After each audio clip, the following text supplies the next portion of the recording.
Bonjour les amis, on va continuer avec notre évangile de Matthieu du chapitre 14. Cette fois-ci, on est dans les versets 22 à 36 et vous allez voir, une fois de plus, on va taper dans cette histoire du message pour sa communauté.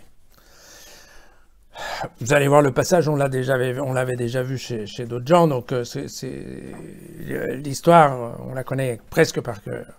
Aussitôt, Jésus obligea les disciples à remonter dans la barque et à le précéder sur l'autre rive pendant qu'il renverrait les foules. Et après avoir envoyé les foules, il monta dans la montagne pour prier à l'écart. Le soir venu, il était là, seul. La barque, elle, se trouvait déjà à plusieurs centaines de mètres de la terre. Elle était battue par les vagues, le vent était contraire. Vers la fin de la nuit, il vint vers eux en marchant sur la mer. En le voyant marcher sur la mer, les disciples furent affolés. « C'est un fantôme !» disaient-ils, et de peur, ils poussèrent des cris. Mais aussitôt, Jésus leur parla. « Confiance, c'est moi !» N'ayez pas peur. S'adressant à lui, Pierre lui dit, « Seigneur, si c'est bien toi, ordonne-moi de venir vers toi sur les eaux. » « Viens, lui dit-il. Et Pierre, descendu de la barque, marcha sur les eaux et alla vers Jésus. Mais en voyant le vent, il eut peur et commença à couler. Il s'écria, « Seigneur, sauve-moi » Et aussitôt Jésus, tendant la main, le saisit en lui disant, « Homme de peu de foi, pourquoi as-tu douté ?» Et quand ils furent montés dans la barque, le vent tomba. Ceux qui étaient dans la barque se prosternèrent devant lui et lui dirent vraiment, « Tu es fils de Dieu. » Après la traversée, ils touchèrent terre à Génézareth. Les gens de cet endroit le reconnurent, firent prévenir toute la région et on lui amena tous les malades. On le suppliait de les laisser seulement toucher la frange de son vêtement, et tous ceux qui la touchèrent furent sauvés.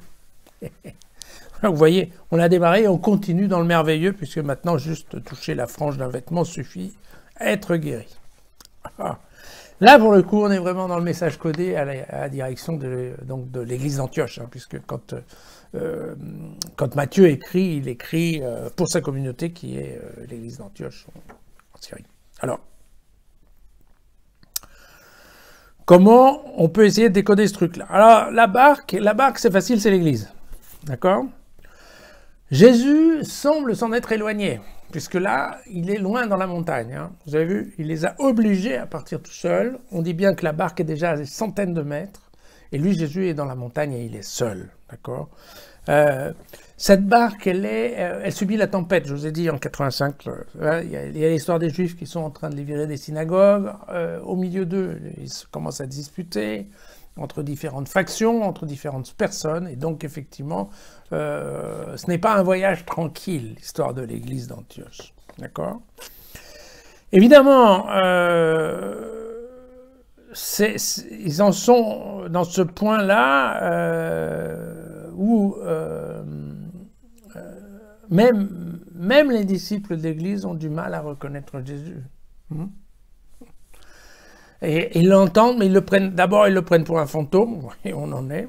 Et en plus, même Pierre, qui est considéré comme le disciple modèle, le premier de classe, vous savez, comme on dit souvent, même lui, il n'est pas très sûr, puisque effectivement, il va demander de vérifier. Donc même lui, il n'a pas reconnu à 100% Jésus. Vous vous rendez compte où on en est rendu dans cette église? Bien. Alors, un autre clé de décodage, c'est que vous comprenez que Pierre, qui se méfie, en fait, demande à Jésus de lui ordonner d'aller le rejoindre. Pourquoi? Tout simplement parce que dans le concept de l'Église à l'époque, la foi, c'est l'obéissance à Dieu. D'accord? La foi, c'est pas moi qui décide d'aller vers Dieu. Non, non. Oui, vous savez, ça, on en a parlé plusieurs fois. C'est Dieu qui choisit qui va être appelé. C'est pas le contraire. D'accord? Vous vous souvenez de ça? Cette histoire, on l'a déjà vu plusieurs fois. C'est Dieu qui détermine à qui on va proposer la foi. Après, l'homme, il est libre d'accepter ou pas. Mais la liste, entre guillemets, elle est faite par Dieu. C'est pas n'importe qui décide comme ça, du jour au lendemain. Voilà. Donc on a bien retrouvé ce discours-là.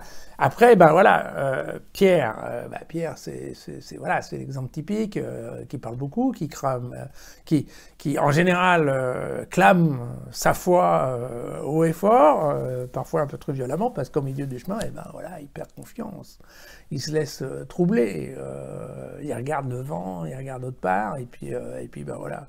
Au fur et à mesure, il coule, parce que quand on oublie de regarder devant et qu'on perd un peu son assurance, eh bien, tout simplement, on s'enfonce. Mais ça n'empêche que quand on est en train de couler et qu'on appelle Dieu avec une force et une ferveur incroyable, eh bien, voilà, Dieu va donner sa main. Hein. Donc là, on est bien dans le credo normal, je dirais, d'une église tout à fait normale et qui est d'un Dieu qui surveille et qui est là, voilà. Et donc, et vous voyez que dès le moment où Jésus est revenu dans la barque, c'est-à-dire le moment où Dieu est revenu au milieu de son église, eh bien, la tempête se calme, d'accord? Donc ça marche toujours, voilà. Bon. Voilà, le message de Matthieu, il est quand même assez simple. Il est de dire que voilà, hein, ce qui fait couler, c'est la faiblesse de la chair, c'est la peur de la mort aussi, hein, puisque c'est probablement ce qui est arrivé à Pierre. Et puis que même si Jésus paraît loin, il a quand même toujours l'œil et que, eh bien voilà, quand il voit que sa barque est en train de bouger, ne vous inquiétez pas, il va arriver, même si c'est en marchant sur l'eau. Voilà. Et donc c'est ça, encore une fois, le message il compte. Et c'est assez dommage parce que, oui, voilà, c'est vrai que souvent cet épisode il est tourné en dérision, Jésus qui marche sur l'eau, c'est rigolo, très bien. Enfin c'est rigolo ou c'est débile d'ailleurs selon qui le dit. Mais c'est pas ça, encore une fois, la question elle est pas là. Ça c'est ce qui est écrit, mais c'est pas ce qui compte, c'est pas ce qui est écrit, c'est ce qui est entre les lignes. Et donc entre les lignes, il y a décrit ça. Après que Jésus ait pied ou pas, en fait, tout le monde s'en fout. D'accord?